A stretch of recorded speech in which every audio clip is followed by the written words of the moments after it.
Selamat datang di channel ini dan selamat merayakan Hari Raya Hati Yesus yang Maha Kudus. Sahabat-sahabatku yang terkasih, menurut hemat saya, kekasan yang mendasar dari umat Katolik tidak hanya terletak pada berdoa dengan tanda salib, tetapi kekasan yang mendasar juga terletak pada kualitas hatinya yang semakin hari semakin menyerupai hati kudus Yesus, yaitu kasih. Dalam arti tertentu, semakin banyak kita berbagi kasih, maka kita semakin mengaktualisasikan atau menghidupi identitas kekatolikan kita. Pada hari ini, Hari Raya Hati Kudus Yesus. Dan dalam perayaan ini, kita merenungkan bahwa Allah yang kita imani adalah Allah yang begitu mencintai kita manusia. Ketika kita memandang hati kudus Yesus, kita memandang kasih Allah yang tidak berkesudahan. Di dalam bacaan yang pertama, Musa telah menegaskan tentang kasih Allah ini. Ia mengatakan, kamu umat yang kudus bagi Tuhan Allahmu. Kamulah yang dipilih Tuhan Allahmu dari segala bangsa di atas muka bumi untuk menjadi umat kesayangannya. Tuhan mengasihi kamu. Ketika Allah mengasihi kita, maka kita pun patut membalas kasih Allah itu dengan mengasihi sesama, dengan semakin banyak menabur kasih di dalam hidup ini. Di dalam bacaan yang kedua, Santo Paulus juga begitu jelas menegaskan tentang hal ini. Ia mengatakan, saudaraku yang terkasih, marilah kita saling mengasihi. Sebab kasih itu berasal dari Allah. Dan setiap orang yang mengasihi lahir dari Allah dan mengenal Allah. Barang siapa tidak mengasihi, ia tidak mengenal Allah sebab Allah adalah kasih. Sabda ini harusnya semakin meyakinkan kita, semakin meneguhkan kita bahwa kasih dan kebaikan yang kita tabur setiap hari dan setiap saat adalah wujud nyata atau balasan kita terhadap cinta Allah untuk diri kita. Sedangkan di dalam bacaan Injil, Yesus dengan sangat jelas menunjukkan belas kasih Allah kepada manusia. Ia mengatakan, datanglah kepada kamu semua yang letih lesu dan berbeban berat. Aku akan memberikan kelegaan kepadamu. Pikulah kuk yang kupasang dan belajarlah kepadaku, karena aku lemah lembut dan rendah hati. Dengan sabda ini, Yesus hendak mengundang kita semua untuk datang kepadanya jika kita sedang memikul beban dan tekanan hidup.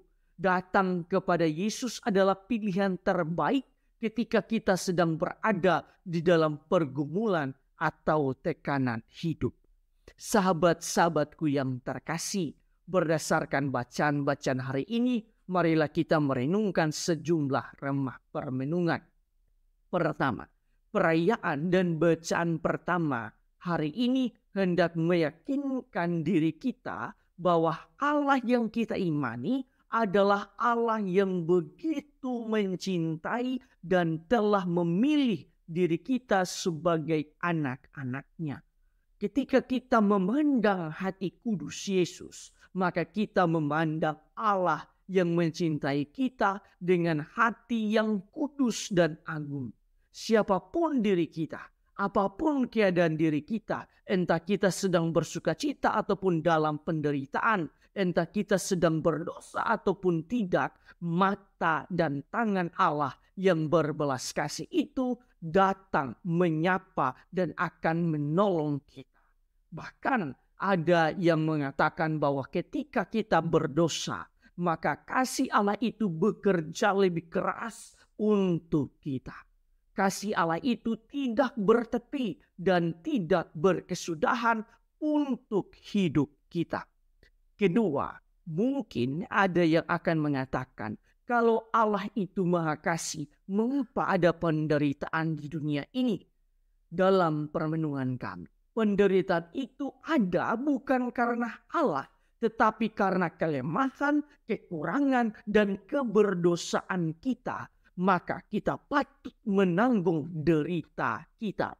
Contoh, ketika kita gagal ujian, apakah Tuhan salah? Tidak. Bisa jadi itu karena kitalah yang malas belajar.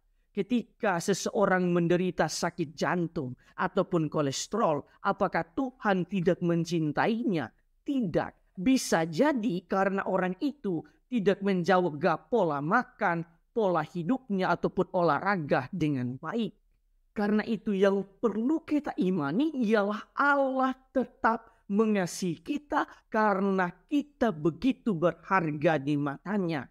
Cinta, perhatian, kepedulian, dan kasih Tuhan begitu besar melampaui segala kegagalan dan penderitaan hidup kita.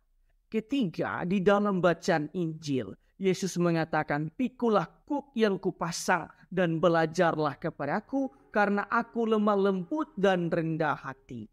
Dalam permenungan kami, terkadang Yesus mengizinkan kita untuk memikul kuk atau salib atau beban hidup tertentu.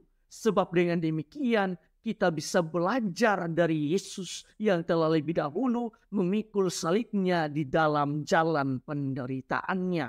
Selain itu, dengan memikul salib, kita pun belajar lebih rendah hati seperti Kristus sendiri. Keempat, jika Allah yang kita imani adalah kasih, maka hidup orang-orang Katolik haruslah dihiasi dengan kasih Allah itu. Rendah hati, membantu orang lain, lemah lembut, berbagi kasih tanpa membedakan ras, suku, dan agama. Semua itu adalah identitas yang melekat erat di dalam diri umat Katolik.